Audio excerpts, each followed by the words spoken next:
Hey tech friends, today I'm going to show you how to use Excel to actually take a look at any type of data list in order to use data for driving your instruction and figuring where you need to focus, whether it's school-wide or in your classroom.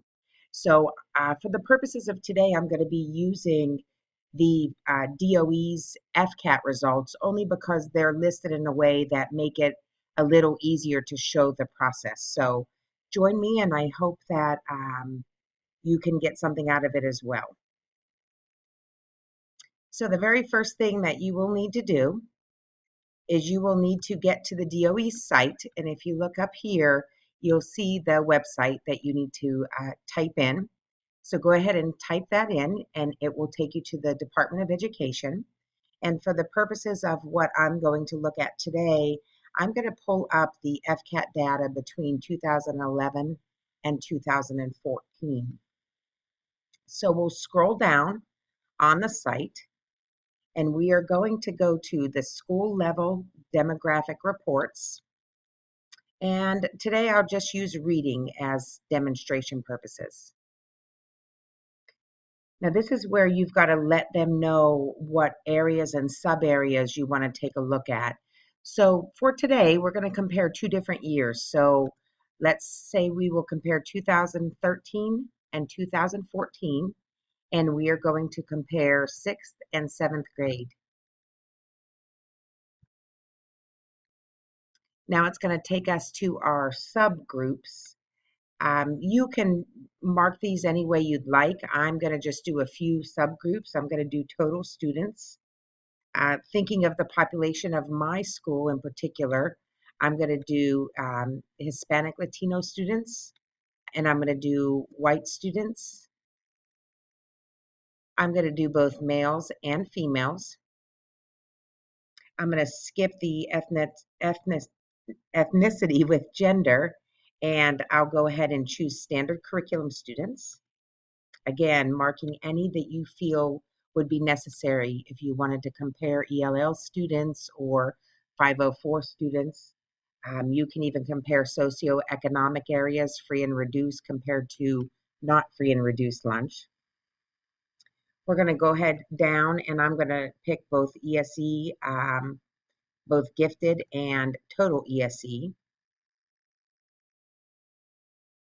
And then I'm going to scroll down even further, and I'm going to look at levels 1, 2, and 3 to see where the movement was in between those 3 levels in reading.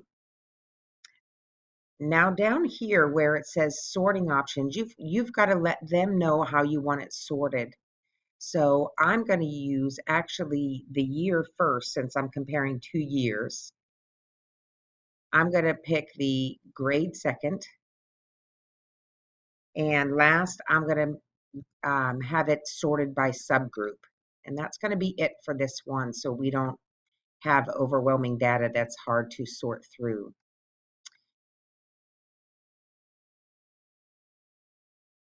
We're going to skip where it says narrow your search, and down where it says select district, we're going to use the drop-down menu. Instead of doing the state level report, I'm going to go by county because I'm looking for my specific school. So that's in Sarasota. Give it a minute and it will pull up the schools. And I'm going to scroll down even further, and I'm going to mark Venice Middle because that's where I teach at. The next thing you're going to do is export it to an Excel.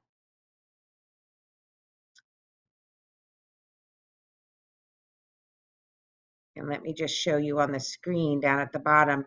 It's going to ask you if you want to open it, and I'm going to go ahead and open the data. And just say yes because I trust the data. It's going to give you a report that is rather confusing. For any of you that have worked with the DOE reports, they're printed out in a way, as you see, that can be very overwhelming. So the very first thing is we're going to get rid of any of the columns that we don't need. So let me show you how to do that. These are the district numbers. Well, we know what district we're in. So if you click up at the A, B, C, the column headings, and go ahead and right click it, and just go down to delete. It's going to delete it. I'm going to also delete the district as well as the school number because I know I only pulled Venice Middle. And I'm going to delete the school. That gives me the grade, the year, the record type, and the subgroup type, and then the level scores. Okay. Before we do anything further, we've now deleted the columns we don't want. Now we're going to want to put the data side by side. As you can see, there's 2014 at the top and 2013 at the bottom. We need to get those side by side so that we can compare them by putting in a formula. So we're going to actually sort it. There's many ways to do this, but the way that I find the easiest, being that I'm a beginner, is I'm just going to copy what I want to move. So I'm going to go down and I'm going to copy all of the 2013 results just by hitting Control C. You'll see that it gives a dotted moving line. I'm going to go up to the top and I'm going to click where I want the first section of it to start. I'm going to skip the top row because that's where the headings are. So as you highlight that, you're just going to click Control V and it will paste it all in. So now we have our side-by-side data for the specific subgroups. So now I'm going to go back down to what I actually pasted, and I'm going to just, again, oops, sorry about that. I'm going to cancel that. I'm going to just highlight it again, and now I'm going to right-click, and I'm going to delete it. It's going to verify it with me and just click OK. So now the data is gone from the bottom. So now I just have my data side by side. As you see, 6th grade, 2014, I have total students with levels, 2013 total students. Because this data is side by side, it can also get a little confusing. So one of the things that I like to do is I'm going to insert a blank column by clicking at the top and clicking Insert. As you can see, that just gave me a blank column in between the 2 years to make it easier for me to delineate between the two. So now what we need to do is put in a formula so that we can see the differences between these 2 years. We have the data side by side. We can see the comparison very easily, but now it's time to let Excel start working for you. The very first thing that you'll want to do, though, over here where you copied in your data is simply, I just click on where my headings are, Control C. I click over here and Control V so that we have column headings across both. Control C, Control V. So I'm just basically copying those headings.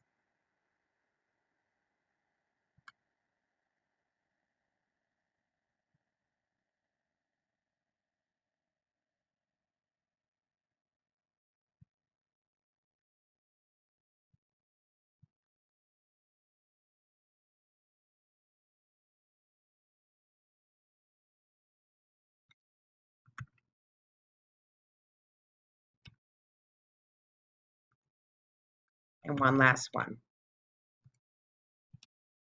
So now I've got both sides have headings on top of the columns so that we know exactly what we're talking about. So now it's time to let Excel work for you. So putting in a formula for Excel, there's several ways you can do it up here in the formula line, the FX, or you can just do it right on your document. So if you look, the one thing that we're going to want to do is we're going to want to take E2, because 1 is where our headings are, minus J minus K2. Okay, that's going to be our first formula. So if we go over here,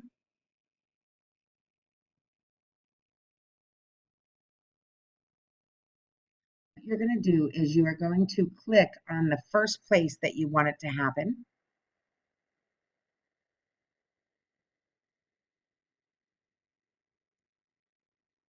I'm not sure why that's happening here. There we go. Hmm.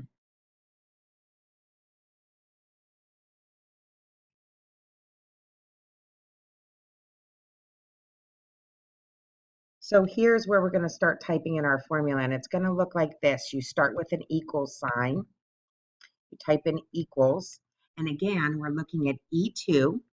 So we say E2 minus, and we want to subtract it from the level 1, which is M2.